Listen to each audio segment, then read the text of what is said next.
안녕하세요. 이웃집 닥터 김혜연입니다. 오늘은 지방변으로 고민하시다가 저희 카페에 가입하신 분의 사연과 이 사연에 대한 저의 소견을 말씀드리겠습니다. 이분은 지난해 7월 종합검진에서 역류성 식도염 소견과 갑상선 낭종, 결절 외에는 특별한 이상이 없었다고 합니다. 그런데도 불구하고 무기력하고 여기저기 근육통과 신경통의 증상이 있어서 여러 군데 병원에서 건강검진하듯 지금 다니고 있다고 하시네요. 갑상선도 세침검사와 초적 관찰 중이고 내과, 신경외과, 산부인과, 대학병원 간담체장 전문 파트, 유방외과 등 총 5군데를 더 다니고 계시는데도 이후 목, 어깨, 발뚝 저림에 견갑골 주변 등 부분과 옆구리, 갈비뼈까지 통증이 있어서 복부 초음파 CT를 2회나 시행하시고 추가로 복부 CT까지 찍어도 이상이 없다는데 작년 10월부터 소변에 기름이 이렇게 섞여서 나오고 대변이 풀어지고 기름띠가 보이고 있다고 합니다. 과식을 하면 등이 답답하고 쇄골 아래 가슴팍도 쿡쿡대고 목에 이물감, 마른 기침 등 본인이 생각하시기에 역류성 식도염의 증상도 있고 살이 이후 빠지거나 찌지는 않았지만 식사 중이나 식후 현기증, 나른함, 팅 도는 느낌 있고 등이 답답하니 본인 생각에 소화기 쪽과 관련이 있는 것 같은데 내과를 여러 군데 갔지만 본인의 이런 증상에 대해서 시원한 소견을 주지 않고 처방을 받아서 약을 먹었는데도 호전이 되지 않아서 답답한 상황이라고 합니다. 그 외에 혈당의 수치가 예전부터 당뇨 전 단계 수치까지 오르락내리락 하고 있었다라고 하시고요. 큰아이 임신 때 임신성 당뇨로 재검한 적이 있었는데 2019년 6월에 당화혈색소가 5.7, 10월에 5.4, 2020년 1월에 당화혈색소 수치가 6.03이라고 합니다. 증상이 너무 많죠. 제가 이분께 본인의 증상을 예전부터 생각나는 대로 다시 정리해서 한번 보내보시라고 보내드렸더니 이렇게 보내드렸어요. 증상에 대해서는 화면으로 보여드릴게요.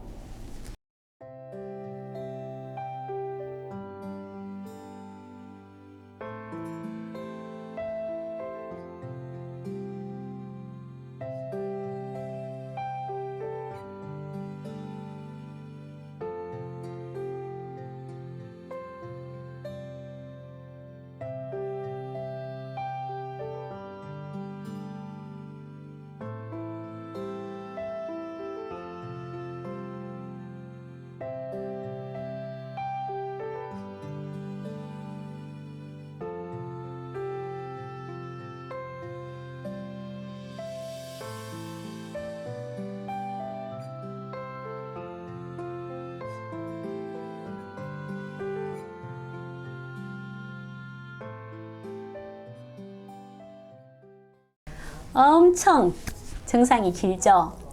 이분의 사연을 읽으면서 제가 느낀 점은 이런 문제들로 여기저기 병원을 다니면서 고생하시는 분들이 너무 많은데 기능의학적인 분석으로 사람의 시스템을 점검하는 진료를 더욱 더 강화해야 되겠다는 것입니다.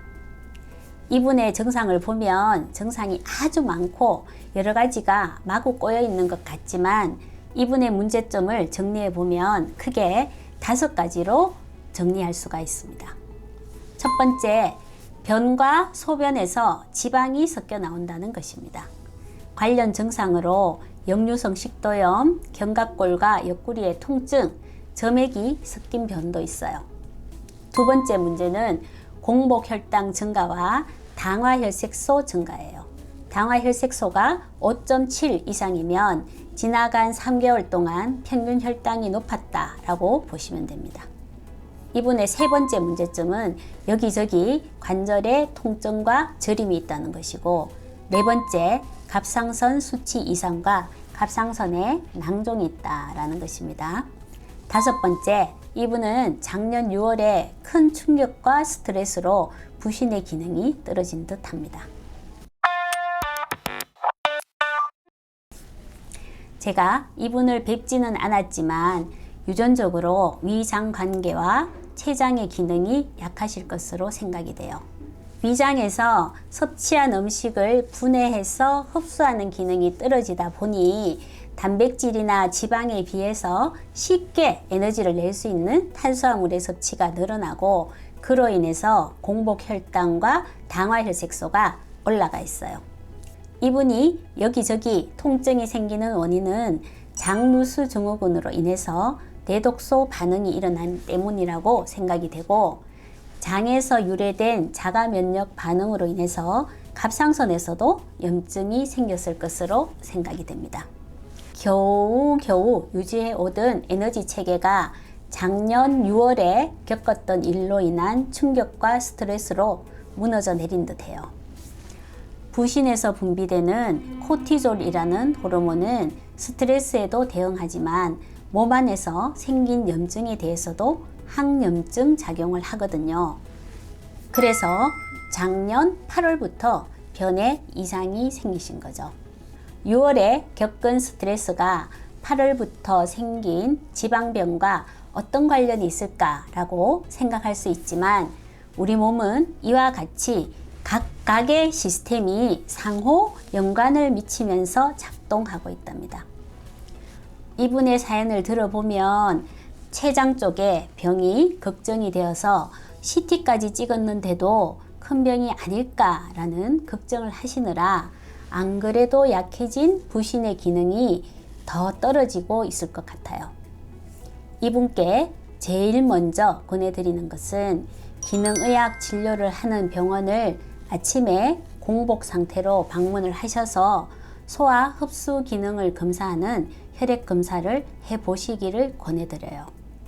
윗물이 맑아야 아랫물이 맑은데 위장에서부터 제대로 분해되지 않은 음식물들이 내려와 장누수 증후군을 일으키는 것부터 막아야 하니까요.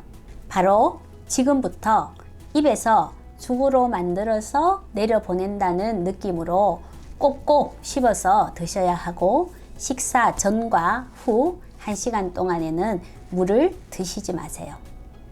그리고 부신의 기능을 검사하셔서 부신을 강화하는 치료를 동시에 진행하시는 것이 좋습니다. 무엇보다 앞으로는 다 잘 될 거라는 희망을 가지시는 것이 가장 중요합니다. 이상 카페 회원분의 질문에 대한 저의 답변이었습니다. 앞으로도 궁금하신 사항을 물어주시면 성의껏 답변하도록 하겠습니다. 여러분 늘 건강하세요. 감사합니다.